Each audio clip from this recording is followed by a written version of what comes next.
I froze, feeling dread and embarrassment pour through me, burning hot and bright and filling me with shame. I'd forgotten about the photos I'd taken. Naughty, indulgent shots meant only for my own eyes, souvenirs of lonely hotel nights, and teasing posts to my anonymous admirers.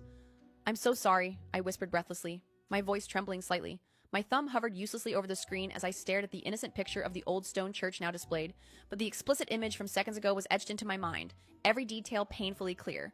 My thighs open, fingers slick, nipples hard, face flushed in the mirror's reflection. We both stared at the next shot, another image of the beach. Louis didn't immediately speak, and the silence stretched painfully, thickening the air around us until I could barely breathe. Every nerve in my body screamed to flee, but I stayed frozen, unable to look at him, the mortification too intense. You looked good," Louis finally stammered out awkwardly, clearly unsure how to diffuse the tension, but attempting humor anyway. His voice sounded strained, though not entirely uncomfortable. I finally found the courage to glance sideways, cheeks blazing as I met his gaze. To my surprise, his expression wasn't judgmental or disgusted. Instead, his eyes were wide and friendly, encouraging almost. "Dang, Louis, I'm sorry you had to see that," I whispered again, more sincerely. He swallowed audibly, shifting slightly on the couch. "It's honestly okay." My chest rose and fell rapidly, heart racing as my embarrassment gradually morphed into something different. I couldn't help but think about what Louis had seen, what he now knew about me, what he'd glimpsed so suddenly behind the innocent curtain of friendship. "Can we just pretend that never happened?" I asked, forcing a light laugh. "Because I'm pretty sure I'm dying of embarrassment right now." He gave a weak chuckle, still staring at me intently.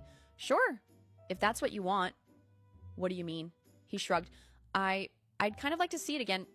"Are you serious?" I whispered, the heat in my cheeks now matched by a heat building elsewhere. I reminded myself that this was my best friend, but instead of that quelling the sudden urges building up inside me, it increased them, only making it feel even more wrong and naughty that he had just seen my dripping pussy.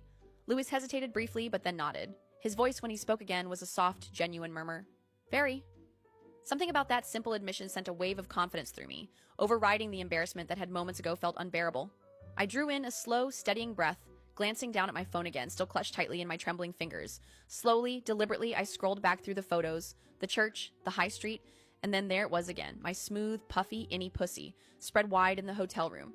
The picture lingered on the screen this time, bold and unashamed. I forced myself to hold it steady, my thumb shaking slightly as Louis' eyes devoured the image. "God, Sarah," he breathed softly, voice barely audible. "I had no idea." "No idea about what?" I teased quietly, forcing my voice to remain playful despite the pulse pounding between my thighs. "That you could be such a freak?" "Hey," I said, pulling the phone away. "No," Louis said. "I mean that as a compliment, Sarah. You are a very attractive woman, but I know you like to cover yourself up with big jumpers and stuff, and that's cool. It's just that this is like seeing something secret and exciting. I just had no idea. Please, show it to me again." I tilted the screen back toward him, feeling strange that he wanted to see it again, that he wanted to sit with his best friend and appraise her pussy in detail. Do you have others?" he asked softly, the words tumbling out shyly, despite the obvious boldness behind them. "More photos like this?" A shiver ran through me, excitement overriding any lingering shyness. "A lot more," I admitted breathlessly, feeling the dampness in my panties and a stiffness in my nipples. Why was I enjoying this so much? Why was I suddenly thinking about riding his face and letting him mess around with my tits? Crap. I took a deep breath. "Do you want to see them?"